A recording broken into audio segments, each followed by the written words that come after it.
વાઘોડિયા નગરમાં 3.66 કરોડના ખર્ચે બની રહેલ આરસીસી રોડની કામગીરીમાં લોલમપોલ પૂર્વ કારોબારી અધ્યક્ષ નિલેશભાઈ પુરાણીએ લેખિતમાં રજૂઆત કરશે. જયંબે 4 રસ્તાથી માઢોધર રોડ મંગલમૂર્તિ સુધીના રોડની ગુણવત્તા સામે સ્થાનિકો અને નેતાઓનો ભારે આક્રોશ.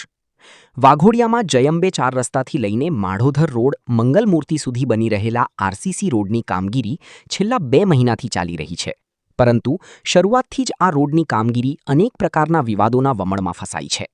રોડની નબળી ગુણવત્તા, મજબૂતાઈનો અભાવ અને એસ્ટિમેટ મુજબ કામ ન થતું હોવાની વ્યાપક ફરિયાદો ઉઠી રહી છે, જેને લઈને હવે રાજકીય ગરમાવો પણ આવી ગયો છે. ભ્રષ્ટાચાર અને નિયમોના ઉલ્લંઘનના ગંભીર આક્ષેપો. વાઘોડિયાના પૂર્વ જિલ્લા પંચાયત કારોબારી અધ્યક્ષ નિલેશભાઈ પુરાણીએ આ મામલે કડક વલણ અપનાવ્યું છે. તેમણે સંબંધિત અધિકારીઓ સાથે ટેલિફોનિક વાતચીત કરીને મૌખિકમાં ગંભીર આક્ષેપો સાથે રજૂઆતો કરી છે કે આરસીસી રોડની કામગીરીમાં લાલ કપચીનો ઉપયોગ કરવામાં આવી રહ્યો છે, જે નિયમ વિરુદ્ધ છે. રોડ બનાવ્યા બાદ જરૂરી ક્યોરિંગ, પાણી ભરવાની પ્રક્રિયા યોગ્ય રીતે કરવામાં આવતી નથી, જેનાથી રોડની મજબૂતાઈ જોખમાય છે. સમગ્ર કામગીરી સરકારી એસ્ટિમેટ અને વર્ક ઓર્ડર પ્રમાણે ચાલતી નથી. ચોમાસામાં સોસાયટીઓ અને દુકાનો ડૂબવાનો ખતરો. આ રોડની સૌથી મોટી ટેકનિકલ ખામી તેની હાઇટ, ઊંચાઈ છે. રોડનું લેવલિંગ ઘણું ઊંચું રાખવામાં આવ્યું હોવાના કારણે ચોમાસા દરમિયાન આસપાસની સોસાયટીઓ અને દુકાનોમાં વરસાદી પાણી ભરાઈ જવાની પૂરેપૂરી શક્યતા છે.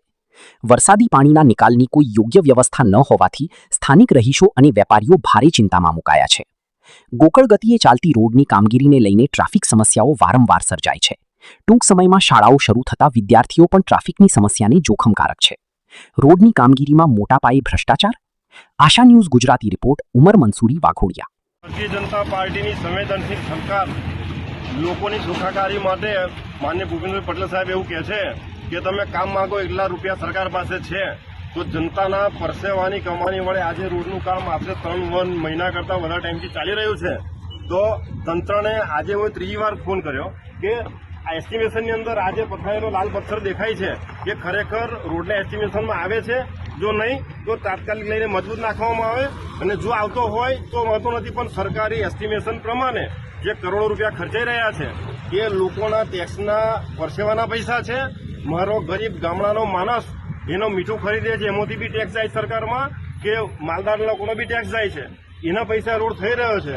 તો આપ જનતા લોકશાહી માટે આપ બધા અમારી ચોથી જાગીર છો. એટલે આપના માધ્યમથી લોકોને પણ કહું છું કે તમારા ટેક્સના નાણાં થાય છે ને તંત્ર જે ઊંઘતું હોય એને ફરી કહું છું કે અમારી સરકાર જ્યારે આટલા બધા પૈસા ખર્ચીને કામ કરાવતી હોય તો આ રોડની ગુણવત્તા જુઓ, રોડનું એલાઇનમેન્ટ જુઓ બરાબર છે કે કેમ, પ્લસ સોસાયટીઓમાંથી પાણી નીકળશે કે કેમ એ જુઓ. આ અંગે અગાઉ પણ ટેલિફોનિક વાત એક્સચેન્જ થયેલી છે. આજે ત્રીજી વાર વાત કરી.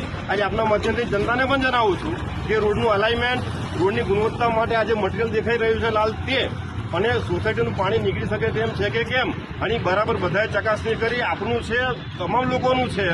લોકશાહીનો મતલબ છે કે લોકો વડે, લોકો માટે અને લોકોની જ સરકાર. એટલે લોકો પણ એટલે જાગૃત થાય એવું આહવાન કરું છું. અને તંત્રને આપણા માધ્યમથી પણ ફરી જણાવું છું, લેખિત પણ આજે જણાવું છું. મૌખિક તો હું જણાવેલું જ છે. અને માન્ય ધારાસભ્યશ્રીને, સાંસદશ્રીને પણ આજે લેટર મોકલું છું કે આ 3 બાબતો બરાબર ધ્યાન આપે. અને આગામી દિવસોમાં શાળા પણ ચાલુ થાય છે. ટ્રાફિક જામના વારંવાર દ્રશ્યો સર્જાય છે કે તાત્કાલિક ધોરણે 24/7 યુદ્ધના ધોરણે કામ કરી અને આ બાબતો ધ્યાનમાં રાખી ગુણવત્તાસભર કામ થઈ જનજનના લોકોના ટેક્સના પૈસાનો સદુપયોગ થાય, જન સુખાકારીમાં વધારો થાય, એ જોવા હું આહવાન કરું છું. આપના માધ્યમથી તમામ લોકો આમાં જોડાય એવી અપીલ પણ કરું છું.